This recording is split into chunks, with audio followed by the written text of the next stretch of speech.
Hello and welcome to another episode of the Hollywood Experience, where we dive in, fall over, smash into any sort of object or thing that has happened in a lot of different episodes in TV and film from the mouths of those people that have actually done it themselves. The stunt coordinators, the actors, the professionals, should we call it. Today on the show, we have the man himself, Mr. Bill Shatner, who's going to be coming on in a second. I have spoken to him. I've actually met him a couple of times through the cons. Obviously, we go through different convention circuits, and we've crossed paths many times through the circuit. I was pleased to hear that he wanted to come in and have a little chat about his entire career. I mean, Bill hasn't only done Star Trek. I mean, his resume is longer than my arm. Actually, it's longer than both my arms, I think. So, and it's a testament to the amount of things he's done in his life. I mean, I'm looking at his IMDb page. There's some, interesting things. Even he has wielded a lightsaber, for instance, and he's done lots of guest cameos here. He's been a producer on one thing, director on another. He's done he's led multiple series. Oh yeah, absolutely. And so I don't even know where to start with the man. I mean, he's actually he is a Canadian, which is interesting. I think one of the interesting thing is in the Canadian, the interesting thing is there are a lot of Canadians in Hollywood, and yet everybody classifies them, well, they're American because they live in Hollywood. But no, Mr. Shatner is actually from Canada, Quebec, Canada, for those of you that didn't know, but I'm sure that some of you that are coming, they're like, oh, cool, of course I've heard that. Let's move on to the next bit. I mean, he's as I said, he's done a lot of things. He's even recorded a special message for the crew of NASA's space shuttle Discovery. Oh, that's crazy. Yeah, no, can you imagine that? I mean, it included a Star Trek theme song along with Shatner's narration. That's amazing. Space, the Final Frontier, which is obviously an iconic statement these days. And, it's a pleasure to actually have him on the show.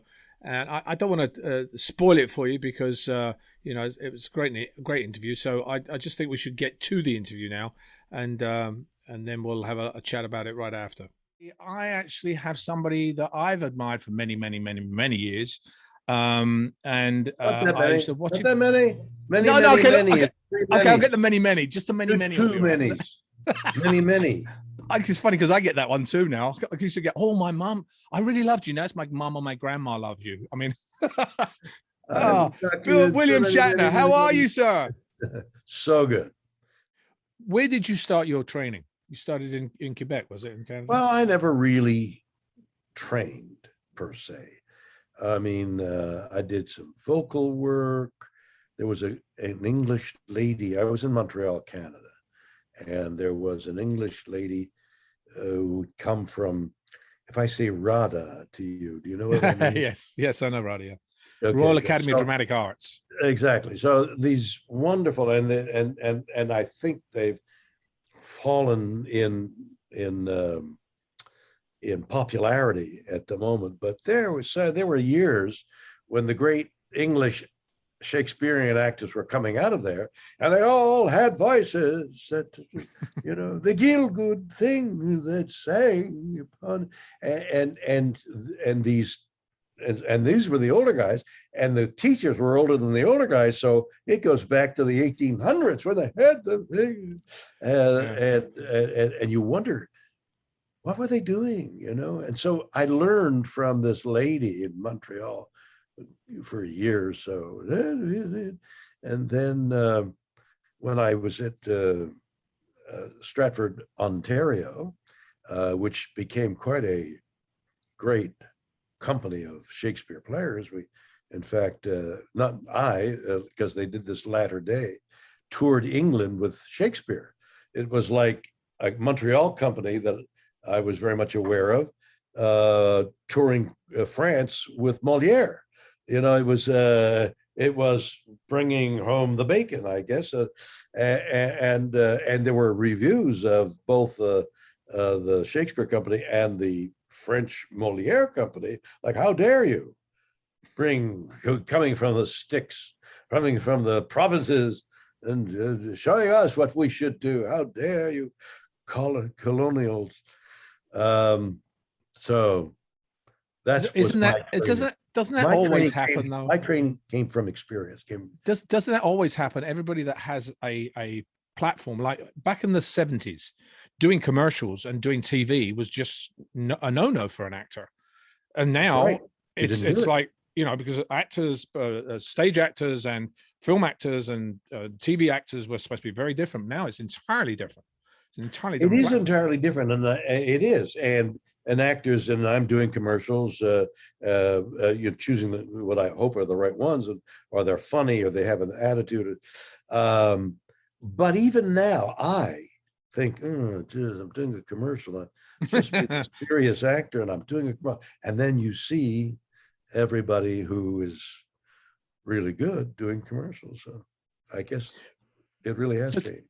So tell me, when you came to California, you were.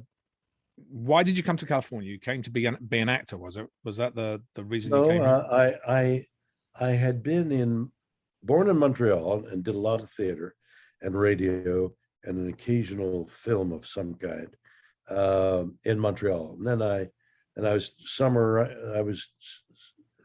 during my college years, I summered in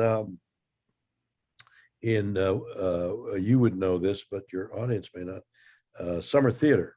So you'd go off with a play for 8, 10, 12, 13 weeks, and you do a circuit, usually at little theaters in the country where people were on their holiday, and they would come to the theater and fill 1,000 people might come, 700,000-800,000 people might come to the theater. So I would do that during the summers. And then I graduated, and I just lucked out that a director who had directed a summer play was going on to be the official at, I think, it was Canada's only professional theater. And I said, can you take me? And he said, well, we filled up our company, but can you be an assistant manager? And I had graduated from university not knowing what to study. I studied, in effect, business. So I said, I got this degree, but I'd failed every accounting course. And so he said, great. So I was an assistant manager for a short period of time. They fired me and hired me as an actor.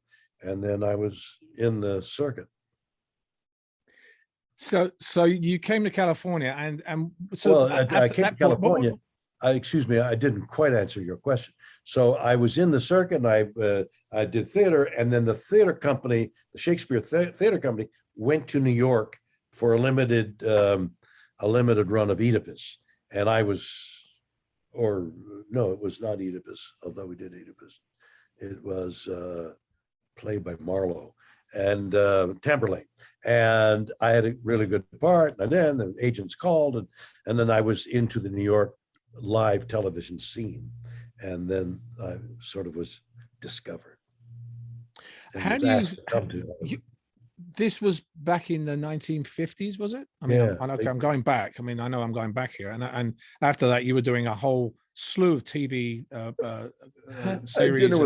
I had dinner with my granddaughter last night, and she says, she was learned suddenly for the realization that her mother was with me. You're how old? And her mother said, and she said, my God, I didn't know that old. She says, when I think of anything before 2000,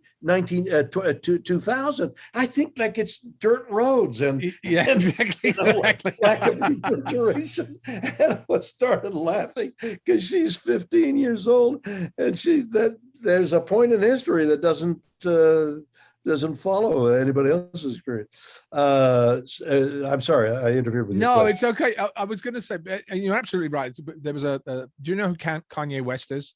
He's a singer. Do I know who Kanye West is? Yes. Kanye is right. Okay, so Kanye West had this is to your point, there was a concert a few years ago, and I've told this story several times, but there was a concert a few years ago when all the fans came out and said, oh, that was an amazing concert. That was just fantastic. You know, and that old guy on the piano, he's going to be famous. Well, the old guy on the piano was Paul McCartney from the Beatles.